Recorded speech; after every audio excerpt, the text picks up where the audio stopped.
రాంబాబు గారు అయితే క్వశ్చన్ అడుగుతున్నారండి. మాది 10x10 రూమ్ సైజు 1 ఏసీ సరిపోతుందా అని అడిగారు. అయితే ఈ క్వశ్చన్ నాకు పర్ఫెక్ట్గా అర్థం అవ్వలేదండి. 10x10 రూమ్ సైజ్ అంటున్నారు, అంటే 100 స్క్వేర్ ఫీట్స్ అనమాట. ఒక ఏసీ సరిపోతుందా లేదా ఇంకా ఎక్కువ ఏసీలు కావాలా అని అడుగుతున్నారా, లేదంటే 1 టన్ ఏసీ సరిపోతుందా అని అయితే నాకు అర్థం అవ్వలేదండి.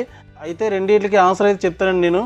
ఒకవేళ మీది 10x10 రూమ్ సైజ్ అయితే 1 టన్ ఏసీ సరిపోతుందండి. కానీ 1.5 తీసుకోవడం మంచిది. ఎందుకంటే ఎక్కడి నుంచో బయట నుంచి వచ్చినా సరే మీరు వెంటనే కూలింగ్ అయిపోవడానికి చాలా స్పీడ్గా కూలింగ్ అవుద్ది అనమాట రూమ్ అంతా. అదే 1 టన్ ఏసీ వేసుకుంటే కనుక ఏంటవుతుందంటే ఈ రూమ్లో కబోర్డులు ఉంటాయండి, అలాగే బెడ్రూమ్లో బెడ్ ఉంటుంది. ఇవన్నీ కూడా కన్జప్షన్ అనేది ఎక్కువ తీసుకుంటుంది అనమాట.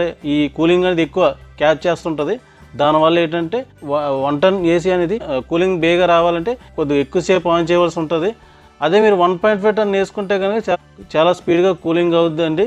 సో మీరు ఏంటంటే 10x10 రూమ్ అయినా సరే 1.5 తీసుకోవడమే బెటర్ చాయిస్ అవుతుందండి.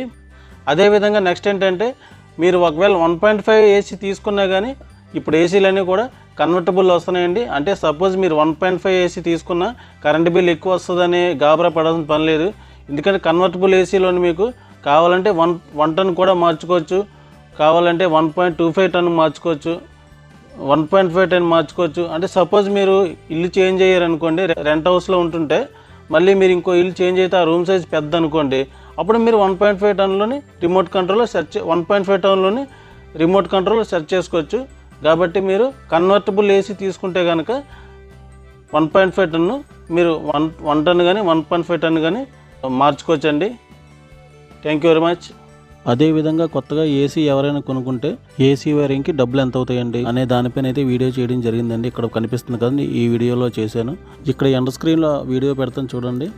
అదేవిధంగా మరిన్ని ఇటువంటి ఇన్ఫర్మేటివ్ వీడియోల గురించి మన వీడియోని లైక్ చేయండి, అలాగే ఛానల్ని సబ్స్క్రైబ్ చేయండి. Thank you very much. See you.